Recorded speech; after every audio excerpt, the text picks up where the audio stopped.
El licenciado Juan Cubi, él es miembro de la Comisión Ciudadana Anticorrupción. Vamos a tratar colateralmente el tema de esta Secretaría Anticorrupción que se encuentra en acefalía, pero iniciemos por lo fundamental, licenciado Cubi. Quisiéramos preguntarle si las cosas están dadas para una nueva pulsación de fuerzas en el país. Buenos días, Gustavo. Gracias por el espacio. Bueno, no hay una pulsación, lo que hay es un proceso de descomposición del régimen político. Si usted ve los indicadores, la crisis de ética, los conflictos relacionados con el financiamiento, la intervención del narcotráfico en el mundo de la política, estamos asistiendo a un verdadero deterioro de las instituciones, y eso es mucho más peligroso que una simple polarización o una simple confrontación política. Buenos días, Juan, bienvenido, gracias por acompañarnos. Pues hemos estado revisando algunas informaciones la mañana de hoy que podrían dar cuenta de que no hay una unidad consolidada como ha ocurrido en ocasiones anteriores en la Confederación de Nacionalidades Indígenas del Ecuador y las otras organizaciones. Al parecer hay discrepancias, hay diferencias internas. Vemos lo que pasó recientemente con la FENOCIN. Un grupo al interior de esta organización destituyó a Gary Espinosa. No obstante, por parte de las filiales se ha ratificado su presencia en la presidencia de esta organización, y acabamos de escucharle también a Leonidas Diza diciendo que habría inconvenientes al intentar una movilización de carácter nacional y que más bien estas protestas o movilizaciones se trasladarían a los territorios. Estas divergencias al interior de los movimientos indígenas podrían ser una de las causas por las cuales no se ha avanzado en el anuncio inicial, que fue de avanzar en una movilización de carácter nacional hasta que el presidente de la República renuncie. A ver, el movimiento indígena no es monolítico, Rosana. Históricamente siempre ha tenido posturas distintas. Usted entenderá que entre tantas nacionalidades y pueblos no puede haber una confluencia única de ideas, de imaginarios, de perspectivas. Eso nos llama la atención. Más bien me parece positivo que se ventile públicamente esas diferencias y que se plantee respuestas, por ejemplo, como la resistencia territorial a la expansión de la minería, que esto sí es una agenda que probablemente concita el acuerdo de muchos de los pueblos y nacionalidades y comunidades indígenas que están afectadas por esa actividad productiva, ¿sí? El tema más bien me parece, esa es mi lectura, no conozco a fondo cuáles hayan sido los análisis en el Consejo Ampliado, pero creo que sí hay una medición de una situación de preocupación profunda en el país por lo que podría ser una paralización en términos del impacto económico y también del impacto social que podría tener, por ejemplo, la irrupción de grupos en la ciudad de Quito. Esos aspectos sí deben haber sido considerados. Pienso que más bien está planteándose el movimiento indígena una estrategia para poder confrontar con el gobierno, más bien en función de lograr una respuesta a los términos, a los puntos de las mesas de diálogo que en la práctica, digamos, no avanzaron, ¿no? Creo que más bien iría por ahí una posibilidad de seguir insistiendo en cómo resolver estos problemas a través de un diálogo. No veo que exista realmente la intención del movimiento indígena, al menos por los próximos meses, de provocar algún tipo de conmoción en el país. En toda esta situación bastante enredada, ¿cómo mira usted, cómo evalúa la posición de Pachakutik? Bueno, Pachakutik es un movimiento político que tiene que jugar en la arena de la formalidad política. La CONAIE es un movimiento social que expresa a través de las movilizaciones, a través de las acciones territoriales y otras formas de lucha su postura política. No es tan simple la relación, Gustavo, en el sentido de que lo que diga la CONAIE necesariamente tiene que repercutir en una obediencia casi ciega de Pachakutik. Pachakutik tiene que moverse, entre otras cosas, en el ámbito parlamentario y también en los espacios territoriales donde han andado sus candidatos, ¿no? Prefectos, alcaldes, que tienen que enfrentar ahora el desafío de la administración pública. Y esas dos dinámicas tienen sus particularidades. Creo más bien que hay, obviamente, una exigencia de la CONAIE como expresión social del movimiento indígena de que exista mayor coherencia entre la acción social y la acción en el campo de la política.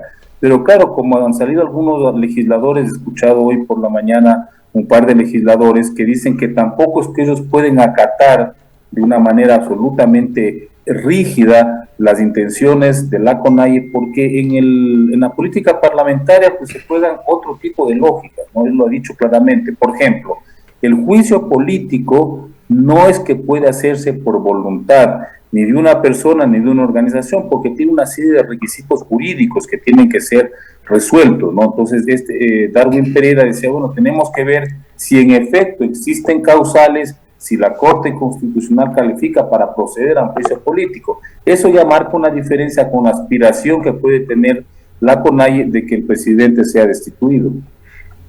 ¿Cómo ingresa en su criterio, qué lectura le deja algo que, siendo deplorable, lamentable, no puede dejar de ser tomado en consideración por el difícil momento que vive el país, el asesinato del indígena Eduardo Mendúa, dirigente de la nacionalidad Cofán, parte de la dirigencia de la CONAIE, asesinado en Socumbíos? Mire, Gustavo, eso hay que entenderle con mayor profundidad, no como un hecho episódico, no como un acontecimiento criminal o delictivo. Mire, el tema de la violencia en muchos territorios indígenas, especialmente en la Amazonía, se debe a la penetración y a la expansión de la industria petrolera por más de 50 años. Eso es lo que ha ido generando este tipo de conflictos. He escuchado, por ejemplo, que a un hermano mayor de este dirigente asesinado ya lo habían asesinado hace un tiempo como parte de unas disputas que podrían parecer que fueran rivalidades entre familias, que son muy comunes en las comunidades indígenas, pero eso está atravesado por una penetración, en este caso de la empresa petrolera del Estado, para poder viabilizar la explotación de crudo en esas zonas.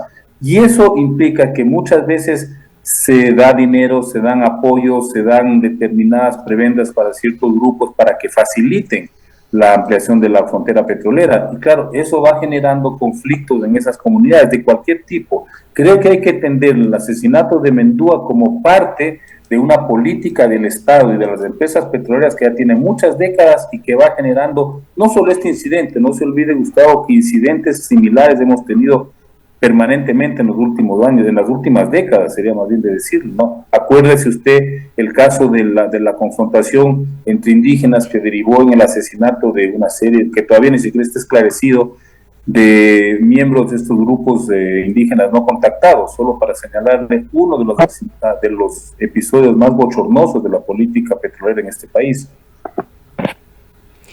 Juan, quizás retomando el tema de Pachacuti, en el último proceso electoral de alguna manera ha consolidado su fuerza como un movimiento que solito, digamos así, pudo lograr, se ha calificado incluso como un triunfo, un número importante de gobiernos autónomos seccionales. Para mayo vamos a tener un nuevo panorama y cuánto podría incidir esta presencia local de Pachacuti en lo que se pueda decidir por parte de la organización y el movimiento indígena. Pero Rosana, usted tiene razón en algo. Creo que el gran triunfador de las pasadas elecciones no es del correísmo, es Pachacuti. Porque si usted revisa la votación, mantienen más o menos una presencia en territorios. Hay coincidencia, hay congruencia entre la votación por las autoridades de Pachacuti y el apoyo al no en la consulta. Y adicionalmente son las provincias donde menos voto nulo y blanco hay. Ahí sí hay una expresión social colectiva en favor de esas candidaturas, a diferencia de lo que ocurre con el correísmo, que tendríamos que analizarlo en otro momento. Entonces, Pachacuti, claro, consolida una postura territorial en ciertas zonas que va a fortalecer, ¿qué? Va a fortalecer una estrategia, por ejemplo, de resistencia, de exigencia al Estado para mayor respeto a los territorios, a la reivindicación histórica del movimiento indígena. La diferencia, y si hay que reconocerlo, es que esa votación en el contexto nacional no tiene tanto peso, porque son obviamente provincias con escasa expresión en términos numéricos, en expresión de votantes. Sin embargo, plantean realmente un desafío al Estado Nacional a partir de su proyecto de plurinacionalidad, de respeto a las autonomías territoriales, de respeto a su cultura, a sus procesos históricos. Bueno, están siendo ratificados en las urnas, ¿no?, de la manera más legítima que podamos concebir. Y eso va a ser importante porque obviamente va a obligar no solamente al gobierno, al Estado en general a aceptar esa realidad. Como ve, por otra parte, lo que está sucediendo en la Asamblea, cuando está a punto de culminar su tarea la comisión ocasional conformada para investigar este caso de tráfico de influencias en altos niveles del gobierno. Se ha venido dilatando su entrega, se dijo para la semana anterior, luego se dijo para hoy. Parece que el día de mañana presentará esta comisión este informe con el cual algunos de sus miembros han dado ya declaraciones públicas. Se recomendará el enjuiciamiento político al presidente de la República. Gustavo, hay algo más grave que el informe de esa comisión sobre tráfico de influencias de las empresas públicas, es el financiamiento de las mafias internacionales, eventual financiamiento de la campaña electoral pasada. Eso es mucho más grave. Ya vio usted que ha salido alguna información y que ya está siendo investigada de un eventual financiamiento a la candidatura de Andrés Arauz a la presidencia. Sorprendentemente, ridículamente, podría ser más comprobable o habría mayores indicios que del financiamiento a la candidatura del presidente Lasso. Yo no descarto que haya o no haya en ambos casos, pero es sintomático que ahora aceleren el argumento desde el correísmo de que hay este tema del tráfico de influencias y no quieran analizar el fondo de esa investigación policial, que es este vínculo de esta mafia con sectores políticos concretos. Y eso es mucho más grave, Gustavo, porque estamos asistiendo ya a una penetración obvia, evidente del narcotráfico en la política nacional y en las más altas esferas. Solo supongamos, esta es una suposición, que se demuestra que en efecto hubo dinero en ambas candidaturas finalistas en la última elección presidencial, sería una cosa gravísima para este país. Bueno, hay actores que en medios de comunicación han reconocido ya los aportes de las mafias en esta campaña. Lo han hecho en declaraciones públicas y es el contrapeso que está poniendo justamente el Frente Parlamentario liderado por Fernando Villavicencio, a lo que usted se está refiriendo. Allí tendría que verse cómo se vira esa balanza, qué es lo que tiene mayor peso. Hay ese debate, esa discusión en la Asamblea. Claro, lo que pasa es que están discutiendo como lo que llamamos la guerra de los informes. ¿Quién tiene más culpa? El otro le responde con otro informe, pero el tema es más complejo, Gustavo, es qué pasa con el sistema político ecuatoriano. Lo que usted dice es real, si hemos asistido a la confirmación o a las sospechas bastante sólidas o fuertes de que hay penetración en candidaturas locales, en el perfil costanero, en muchos de las autoridades que han sido electas. Pero imagínense lo que significaría que esa penetración llegue a las máximas distancias, como el caso de dos candidatos finalistas a la presidencia de la República. Eso sería gravísimo para el país.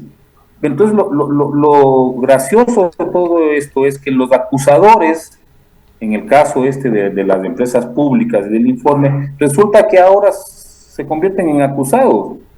Porque si se evidencia esto que señalo de financiamiento de la mafia albanesa, la candidatura de Andrés Arauz, ahora serían los mismos correístas los que tienen que poner las barbas en remojo.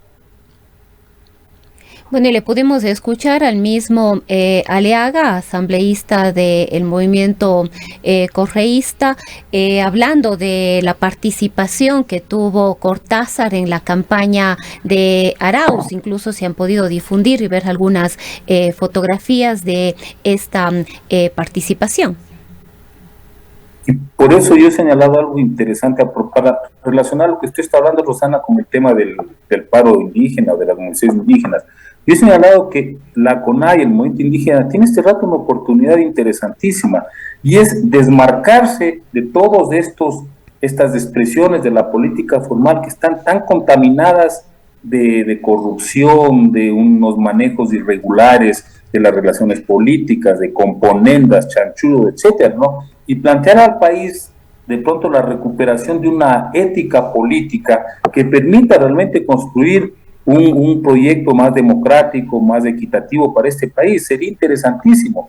Y poniendo distancia, si nosotros no vamos a coincidir con estos juegos de poder, ¿sí? Lo que yo les llamo la guerra de los informes, donde cada uno trata de desprestigiar al otro para sacar algún beneficio personal. El movimiento indígena podría decir, eso no va con nosotros, no nos vamos a prestar esos juegos y vamos a construir una propuesta más autónoma, más independiente de esas formas tan deterioradas, tan degradadas de hacer política. Y eso pasaría, Juan, Y eso pasaría, Juan, también por una depuración dentro del propio movimiento indígena y de su brazo político con estas solicitudes que se dieron en esta asamblea de la CONAIE, por ejemplo, de sacar al asambleísta Vanegas de sus filas.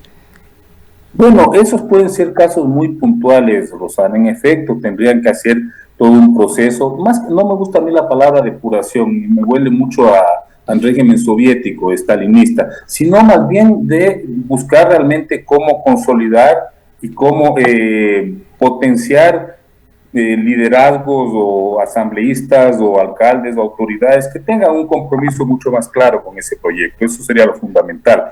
Habrá gente que tendrá obviamente que salir si es que no tiene una conducta y una actitud más ética, ¿no? Más coherente con ese proyecto. Yo a lo que me refería, personas es que sí tienen esa posibilidad. En lugar, por ejemplo, de estar jugando a destituir al presidente de la República, ¿sí? Ese juego del juicio político, que es un terreno muy pantanoso, muy opaco, podrían plantear al país esta posibilidad de ir construyendo desde las luchas sociales y desde la lucha política un proyecto diferente. Sería interesante que lo pudieran hacer. Ahora, en este tema de la infiltración de mafias en la política, ¿qué papel debería jugar el Consejo Nacional Electoral al que se le está pidiendo información? Por allí hubo un caso emblemático, esa campaña de recaudación que se abrió vía Internet y que logró $1 millón. Puede sonar como poco dinero en Ecuador después de las mega cifras que se manejan en el ámbito de la corrupción fundamentalmente, pero eso fue público y notorio. Gustavo, vuelvo a insistir en algo que ya le he dicho a usted en otros programas. El tema del narcotráfico no es un problema simple, no es un problema fácil de resolver. El Estado ecuatoriano no está en condiciones de por sí mismo resolver ese problema. El narcotráfico es un problema geopolítico, un problema global, planetario. Acabo de ver lo que está sucediendo en los Estados Unidos con el fentanilo, no sé si usted vio esa noticia, ¿no?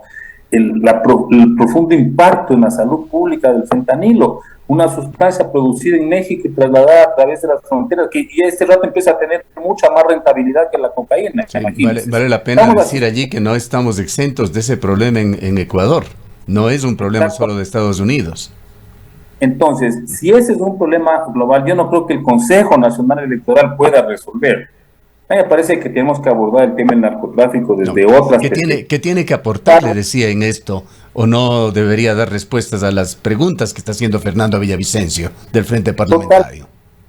Es obligación, la policía, el gobierno, claro que tienen que dar respuestas, ¿sí? A lo que yo voy es que tampoco es que se va a resolver ese tema.